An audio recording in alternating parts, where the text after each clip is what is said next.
मुसलमान सबै मुसलमान ल्याइकन गोर्खामा राखेर हतियार बनाउँदाखेरि त्यो कारिगरलाई चाहिँ एउटा शर्त राखिकन नेपालमा ल्याएको।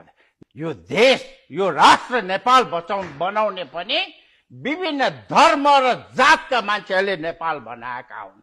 पृथ्वीनारायण शाहले जुन पल्टनमा थियो सबै जातले समेटेर सेना गोर्खाली सेना बनाएका थिए।